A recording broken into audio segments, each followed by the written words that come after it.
Sticking with California, the gentlelady from California is now recognized. Mr. Smith, thank you for being here today.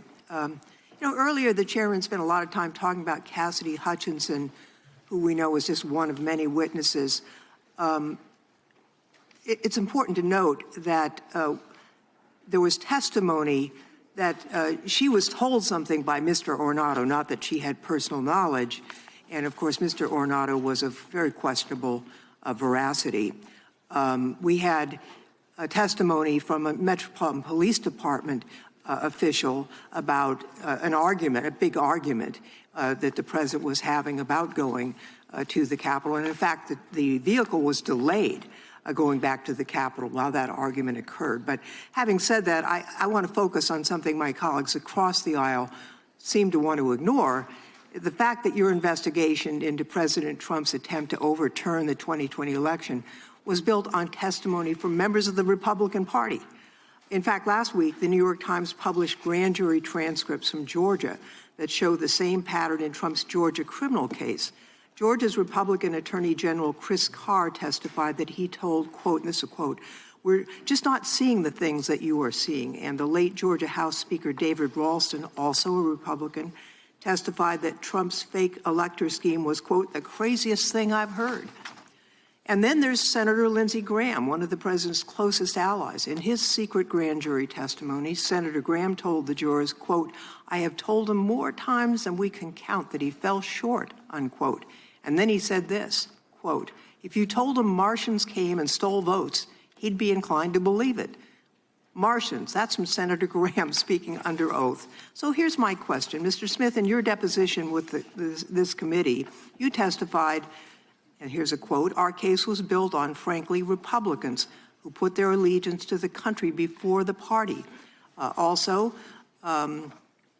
That the president's closest allies are telling him that his claims of election fraud are wrong. And so I'm just wondering, can you explain what you meant in your deposition, that it was Republicans who were putting their allegiance to their country ahead of their party?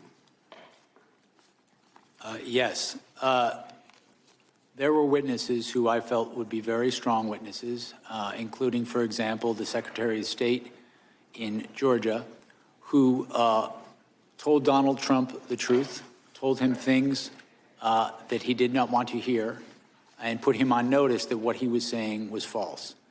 These were people who knew how the elections were conducted in these states, and I believe that witnesses of that nature, witnesses who are willing to tell the truth, even if it's going to impose a cost on them in their lives, my experience as a prosecutor over 30 years is that witnesses like that are very credible, and that jurors tend to believe witnesses like that because they pay a cost for telling the truth.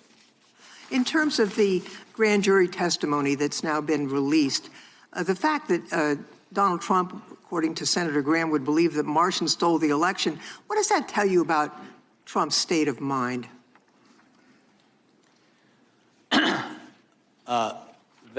That statement is consistent with what we found in our investigation, in that our investigation revealed that Donald Trump was not looking for honest answers about whether there was fraud in the election. He was looking for ways to stay in power.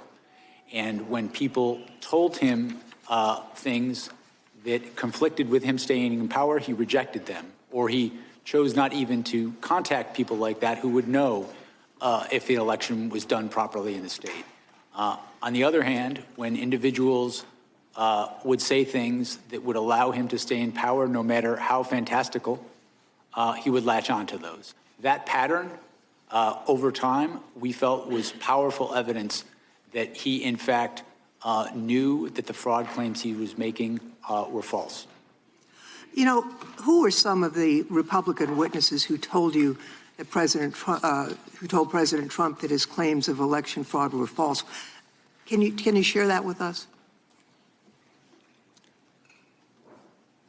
There were a range of witnesses. They ranged from people on his campaign team who had wanted him to win, were employed to help him win the election. They included state officials, state Republican officials, who wanted him to win, voted for him, campaigned for him, asked him and his co-conspirators to provide evidence to support their claims, and invariably they never did. It included officials, advisors, people he worked with in the White House who he relied upon for important decisions and who he trusted in other contexts. We felt we had strong evidence from a variety of sources. Time of the gentlelady has expired. Ms. Chairman, with my fellow Californian, you were allowing the witness Yeah, it's a to good answer. question. Isn't that grounds to let him answer? I've given him 30 seconds extra, the gentlelady 30 seconds extra. If the gentleman can be concise and finish up here quickly, we will allow him to finish. Yes, sir. And just conclude saying we felt that constituted powerful evidence of the knowing falsity of his statements in furtherance of the fraud. Mr. Chairman, I would like to yield back, noting the presence of officers who were severely attacked. Got nothing to yield back. You're a minute over. The gentleman from protecting Texas. our lives on January 6th. The gentleman from Texas,